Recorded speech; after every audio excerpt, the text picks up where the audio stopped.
Good afternoon, Mr. Pt1 and the rest of the Board of Directors at Banyan Tree. Thank you very much for meeting with us today. Now, of course, we're here to talk about the IPO and how it will impact the CSR commitments at Banyan Tree.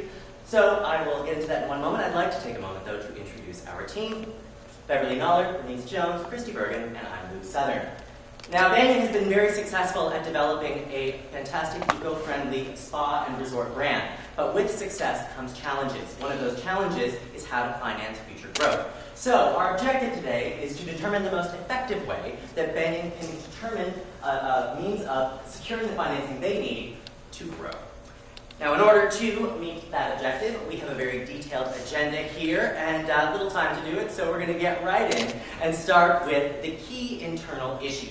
Now, we've identified 3 areas that are going to be very key to whatever decision is made going forward. The first is that there has to be a continuous control by the family that currently owns the facility.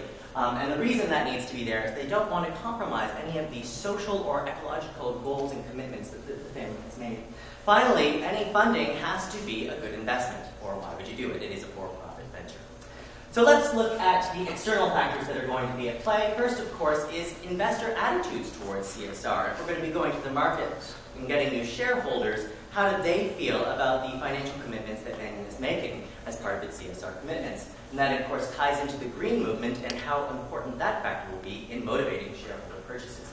We're going to look at competitors in the industry for a second here and just identify that there are a lot of players who are trying to imitate the success that Banyan has had, which can dilute interest in the industry as a whole, but no one is doing it quite as well as Banyan. Finally, geographic diversity is key here to the continued growth of this company, and that is because it right now is so focused on Asia that it's really susceptible to both political and environmental catastrophes that could take place and would affect all of their properties.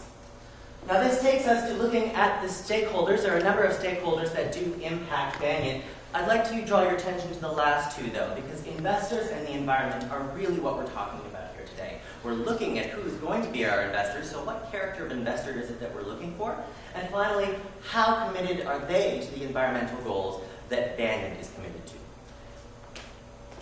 We're going to move forward now with the decision criteria, and I would like to pass things over to Christy Bergen. Thank you, Luke, and good afternoon. When evaluating the strategic alternatives for Banyan Trees, we looked at 4 important criteria, which are described here. The 4 criteria are economic, environmental, social, and internal well-being. And by internal well-being, we're referring to Banyan Trees' position as a preferred employer. So the 3 strategic alternatives that we looked at as to how Banyan Trees can best finance their potential expansions are noted here. The first of these is through internal financing. So this is using Banyan Trees' current retained earnings to finance their potential expansion. We know that Banyan Trees has a very strong current financial position, and they do have a very high gross operating profit. However, due to the nature of their development and their commitment to environmental goals, these developments come at a high cost. So by financing internally, this does create the potential for very high long-term debt, which does not meet our economic decision criteria because that does take away potential profits of the bank. The second alternative we looked at is the IPO. So this is listing on a public trading.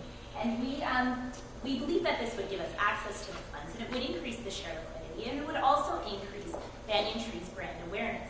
However, we felt as though this option really disrupted the balance between 2 of our criteria, the economic and the environmental. Through an IPO, Banyan Trees loses some control because their investors may not have the same commitment to the environment that they currently have, and that is the current source of their competitive advantage. So we do not feel as though at this time the IPO is the best option for them. We also considered then the private equity financing, and this is giving a degree of the financing to a private equity firm, but retaining the majority of the control in the family. We also believe that this provides Banyan Trees with the opportunity to appeal to that green investor who shares the same commitment to environmental concerns that has been such an important part of Banyan Trees' advantage in the industry.